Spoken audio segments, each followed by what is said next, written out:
নফস কলব এবং রূহের মধ্যে কিছু তফাত আছে। নফস হলো ইহকালীন চেতনা, রূহ হলো পরকালীন চেতনা, কলব হলো বাস্তবায়ন বিভাগ।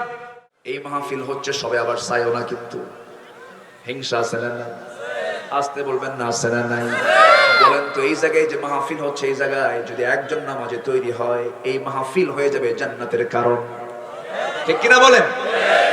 আপনার হয়তো স্বার্থের কিছু ব্যাঘাত হতে পারে, আপনার হয়তো ব্যক্তিগত কিছু ইগোতে লাগতে পারে, কিন্তু এত বড় মাহফিল, হাজার হাজার মানুষ এসেছে, সেই মাহফিল শুনে যদি একজন নামাজি তৈরি হয়ে যায়, আর আপনি যদি সেই কাজে কিছু টাকা দিয়া মন থেকে সহযোগিতা যদি আপনি করতে পারেন, এই কাজটা আপনার জন্য জান্নাতের কারণ হয়ে যাবে। কিন্তু এই যে বাধা দেই, এটা কিসের সমস্যা বলেন? কিসের সমস্যা বলেন? নফসের সমস্যা, নফসের প্রবলেম। নফসকে ট্রিটমেন্ট করতে হবে, নফসের চিকিৎসা করতে হবে। এই নফস খালি চায়, বাড়ি চাই, গাড়ি চাই, নারী চাই, টাকা চাই, পয়সা চাই, ক্ষমতা চাই, অর্থ চাই, দল চাই, পদ চাই, চেয়ার চাই। ঠিক কিনা? আল্লাহ বলছেন তুই সবই চাবি, কিন্তু সেই চাওয়াটা হতে হবে বৈধ না অবৈধ? বৈধ না অবৈধ? ইসলাম সেই লোকটাকে চেয়ার দেবে না, ইসলাম সেই লোকটাকে নেতা দেবে, নেতৃত্ব দেবে না, তাকে নেতা বানাবে না যে নেতৃত্ব চেয়ে নেবে। রাসূল বলেছেন ইসলাম কোন ব্যক্তিকে যে চেয়ে নাই নেতৃত্ব তাকে দেয় না, যে চায় না তাকে দোষ। নফসের ট্রিটমেন্ট আগে আমরা করব, নফসের চিকিৎসা আমরা আগে করব।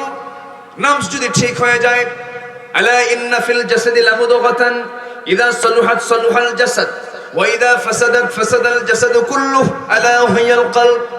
মানুষের দেহের ভিতরে এমন একটা গোশতের টুকরা আছে, যে গোশতের টুকরা যদি ঠিক থেকে যায়, গোটা বডি ঠিক থেকে যাবে। আর সেই গোশতের টুকরা যদি ব্যাঠিক হয়ে যায়, সেটা গোটা দেহটা ক্যান্সার হয়ে যাবে, ব্যাঠিক হয়ে যাবে। আলা ওয়াল কলব, সেটা হচ্ছে তোমার নফস, তোমার কলব। তোমার কলবটাকে তুমি ঠিক রেখে দাও। তবে হ্যাঁ, নফস কলব এবং রূহের মধ্যে কিছু তফাত আছে। নফস হলো ইহকালীন চেতনা, রূহ হলো পরকালীন চেতনা, কলব হলো বাস্তবায়ন বিভাগ, রূহ হলো ফেডারেটিভ, আর নফস হলো আইন প্রণয়ন বিভাগ। নফসটা খারাপ কিছু চাবে, রূহটার সঙ্গে সঙ্গে বলবে না না, পরকাল আছে, আখিরাত আছে, আমার এই কাজগুলো করা যাবে না। কারণ রূহ তো কারণ নির্দেশ মেনে চলে না, রূহটা কার নির্দেশ মেনে চলে? ইয়াসআলুনাকা আনির রূহ কুলির রূহু মিন আমরি রাব্বি। রূহটা কার নির্দেশ মেনে চলে? আসতে বলবেন না, কার নির্দেশ মেনে চলে? এই নফসের চিকিৎসা করেছেন সাহাবায়ে কেরাম, এই নফসের চিকিৎসা করেছেন আম্বিয়ে কেরাম।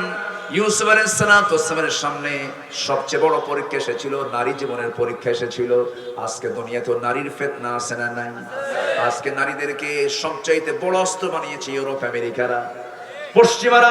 মুসলমানদের তাহজিব তামাদ্দুন সংস্কৃতি সভ্যতাকে ধ্বংস করার জন্য অ্যাটম বোমের চেয়েও তো ভয়াবহ একটা অ্যাটম বোম তারা তৈরি করে রেখেছে। আমেরিকার হলিউড, ভারতের বলিউড, এই সমস্ত অপসংস্কৃতির ডিপো থেকে বেহায়াপনাগুলো গোটা দুনিয়ায় ছড়িয়ে দিয়ে মুসলমানদের ঈমানকে নষ্ট করার জন্য তারা মরিয়া হয়ে উঠতেছে। তারা ষড়যন্ত্র করছে, মুসলিম পরিবারের মেয়েদেরকে উলঙ্গ করে ঘর থেকে বের করে দিচ্ছে। এই জন্য আল্লাহ তাআলা বলছেন, বান্দারে তোমার নফসকে কন্ট্রোল করতে হবে।